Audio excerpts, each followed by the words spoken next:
ओम श्री परमात्मने नमः. परमपूज्य स्वामी माधवानंद लिखित धर्मक्षेत्रे कुरुक्षेत्रे म्हणजेच महाभारत युद्धप्रसंगातून गीता या गीता ज्ञानेश्वरीच्या अर्जुन विषाद योग या पहिल्या अध्यायावर आधारित पुस्तकातील आज आपण ऐकूया धर्मक्षेत्रे कुरुक्षेत्रे या लेखाचा भाग दुसरा. कौरव पांडवांच्या युद्धासाठी कुरुक्षेत्र का? कथेनुसार कुरु राजानं स्वतःला भगवान विष्णूंना अर्पण करून या शेतीचं बीज तयार केलं. म्हणजे साधना आणि तपाचरण स्वतः केलं आणि त्यासाठी ही भूमी इतरांनाही अनुकूल होईल अशा व्यवस्था तिथं केल्या. विष्णू प्रसन्न झाले आणि त्यांनी राजाला वर मागायला सांगितलं. त्यावर राजानं मागितलं की हे देवा, जितकी भूमी मी तयार केली आहे ती धर्मक्षेत्र होऊन माझ्या नावानं विख्यात व्हावी. राजानं पुढं मागितलं, हे भगवंता, आपण स्वतः आणि भगवान शिवशंकर यांनी समस्त देवतांसह या क्षेत्रात निवास करावा.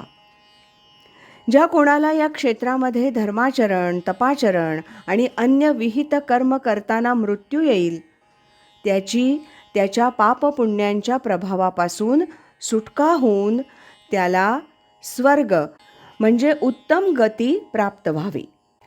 भगवान विष्णूंनी कुरु राजाला त्यानं मागितलेलं वरदान म्हणजे मृत्यूनंतर कुरुक्षेत्री उत्तम गती प्राप्त होणं हे तर दिलंच, पण त्याही पुढे जाऊन त्यांनी आत्मस्थिती प्राप्त करून घेण्याचा मार्ग सांगणारं गीतारूपी वरदान सर्व विश्वाला दिलं. महाभारतातल्या युद्धामध्ये अनेक वीर मारले जाणार होते आणि या क्षेत्रात मृत्यू आल्यास त्या वीरांना उत्तम गती प्राप्त होईल या धारणेनुसार ही भूमी युद्धासाठी निवडली गेली होती. त्यामुळं धर्मक्षेत्र कुरुक्षेत्र हे युद्धक्षेत्र झालं.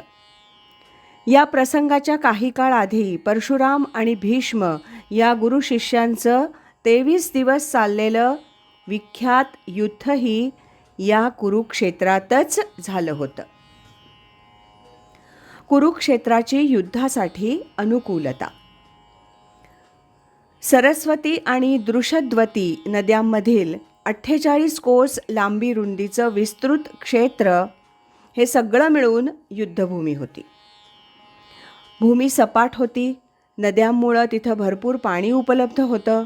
प्रदेश सपाट होता, लोकवस्ती नव्हती आणि जवळच काही जंगलं असल्यामुळं पुरेसं इंधनही उपलब्ध होतं.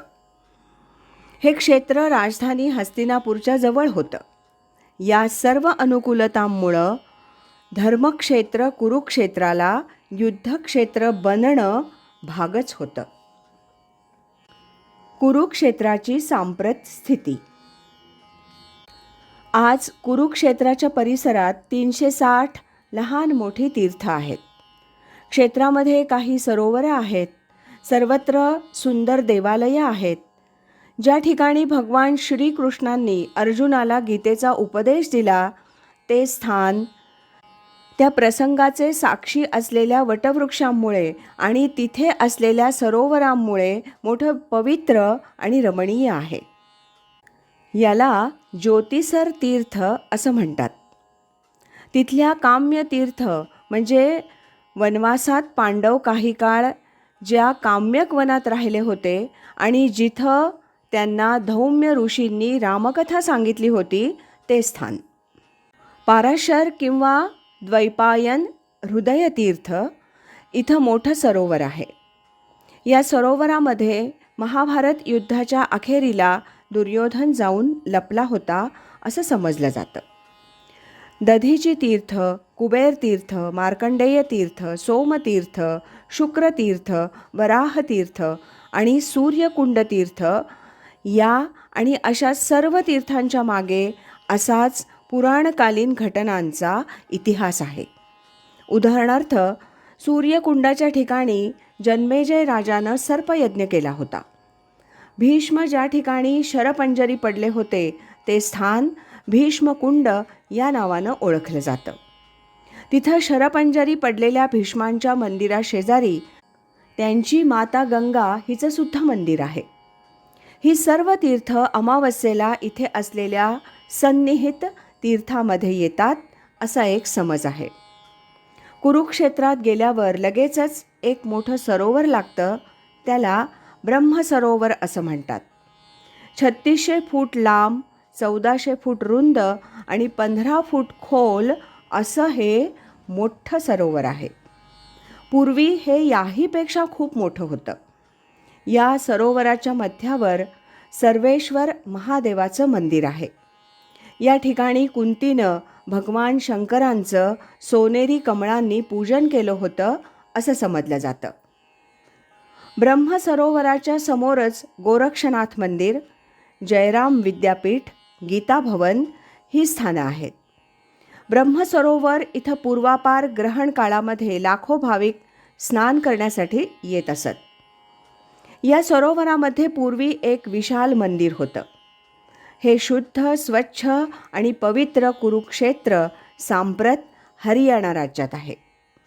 जिथं कुणाच्याही मनामध्ये धर्मभाव निर्माण होईल असं वातावरण असलेलं हे क्षेत्र आहे. प्राचीन काळात झालेली अनेक धर्मकृत्य, तपाचरणं, वाङ्मय निर्मिती, विविध प्रसंग यामुळं या क्षेत्राला माहात्म्य प्राप्त झालं आहे. त्यातील सर्वात महत्त्वाचा प्रसंग म्हणजे इथे श्रीमद भगवद्गीतेचा जन्म झाला.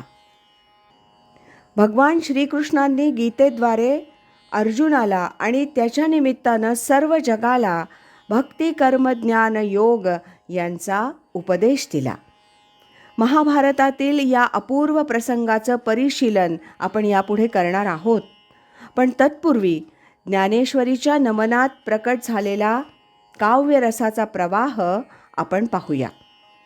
त्याच्या सौंदर्याचं अवलोकन करावं आणि त्यात चिंब भिजून जाऊन त्याचा अनुभव घ्यावा असाच तो आहे. आज इथेच थांबूया. यानंतरचा भाग उद्या ऐकूया.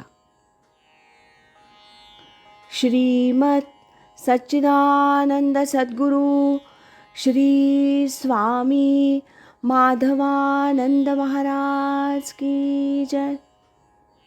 हरि ओम तत्सत.